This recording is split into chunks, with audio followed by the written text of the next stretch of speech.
இந்த பிள்ளைங்களுக்கு மட்டும் ஒவ்வொரு பொருள் அந்தந்த ஸ்டேஜ்ல கரெக்ட்டா வாங்கணும்னு எப்படிதான் தோணுதோ, எங்கருந்து தான் கத்துக்கிறாங்கன்னு தெரியல. இப்போ என்னன்னா மீன் வளர்க்கணும்னு ஆசையாம். ஸ்கூல்ல பிள்ளைங்க பேசுறத வச்சு பழகுறாங்களா? இல்ல பக்கத்துல யார்கிட்டயும் கேட்டு வராங்களா? என்னன்னே தெரியல. ஒரு அத நெனச்சு நெனச்சு காய்ச்சலே வர்ற அளவுக்கு ஏங்கியாச்சு. அதுக்காக சரின்னு மீன் தொட்டி வாங்கிக்கலான்னு கூப்பிட்டோம்னா, முகத்துல எவ்வளோ சந்தோஷம் அந்த மீன பாக்க பாக்க. சரி வாங்கி குடுத்துடலாம். நம்ம அம்மா அப்பாலாம் இப்படி மீன் தொட்டி வளர்க்கணும்னு கேட்டா, காலால மிதிச்சு விரட்டி விட்டுருப்பாங்க. ஃபர்ஸ்ட்டு ஒழுங்கா படி, அதுக்கப்புறம் உனக்கு எல்லாம் வாங்கி தரேன்னு. ஆனா இப்ப நம்ம பிள்ளைகளுக்கு நம்ம கேட்டு நினைக்கிறோன்னு எல்லாம் வாங்கி வாங்கி குடுக்குறோம். அதுலயே கெட்டு போயிருவாங்களோன்னு வேற ரொம்ப பயமாவே இருக்கு. அந்த கடையில பேர்ட்ஸு, முயலு, அதுக்கப்புறம் புறா, டாக் எல்லாமே இருந்துச்சு. அழகா இருந்துச்சு. எப்படியோ ஒரு மீன் தொட்டி வாங்கிட்டு வந்து வீட்ல அத செட் பண்ணிட்டு, அதுக்கே ஒரு பில் ஆயிட்டு. அது வேற விஷயம்.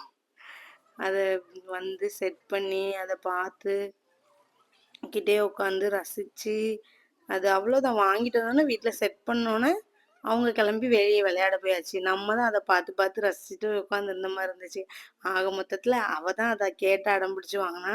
இப்ப என்னமோ அந்த மீன் தொட்டி நமக்காக அந்த வீட்டுக்கு வந்த மாரி ரொம்ப ராசியா அதுகிட்டயே உட்காந்து ரசிச்சுக்கிட்டு சாப்பிடும்போது எல்லாத்துக்கும் அது பக்கத்துலயே உட்காந்துக்கிட்டே இருக்க மாரி இருக்கு. இதுல வேற ஹாப்பினஸ்ஸா இருக்குன்னு சொல்லிட்டு எல்லார்கிட்டயும் ஃபோன் போட்டு மெசேஜ் பண்ணி, ஃபோட்டோ எடுத்து அனுப்பி ஷேர் பண்ண வேண்டியது இருக்கு. நீங்களும் இப்படிதான் அப்படின்னா கமெண்ட் பண்ணுங்க கண்டிப்பா. அதுல எனக்கு மீனுக்கு பேர் வேற வச்சுக்கிட்டு இருந்தா என் பாப்பா. ரொம்ப அழகா இருந்துச்சு. மீன பார்த்துக்கிட்டே இருந்தால டைம் போறதே தெரியல. லைட் ஆன் பண்ணி, லைட் ஆஃப் பண்ணி இதான் எங்களுக்கு வேலையே. இப்போ ஒரு 1 வாரத்துக்கு அப்படிதானே இருக்கும். புது பொருள் வாங்குனா, புது விளக்குமாறு வந்து நல்லா தானே துடைக்கும். பார்ப்போம். ஆனா அது மேல இன்ட்ரெஸ்ட் போயிருமா என்னன்னு தெரியல. ஆனா மீன பார்க்கத்தான் ஆசையா இருக்கு. அது ரொம்ப வாய பொளந்துக்கிட்டே சாப்பாடு போடுறாங்களோ, சாப்பாடு போடுறாங்களோன்னு நெனச்சுட்டு வாய எப்ப பார்த்தாலும் பொளந்துக்கிட்டே இருக்கு.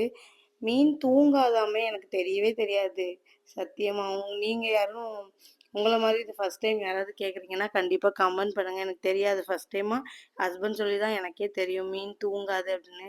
இந்தா மீன பார்த்தோன்னே சரியான ஒரு ஹாப்பினஸ்ஸா என் ஃபேஸ்லயும் மீன வந்த உடனே செட் பண்ணி, லைட்ட ஆஃப் பண்ணி, ஆன் பண்ணி பார்த்துக்கிட்டே இருந்தோம்.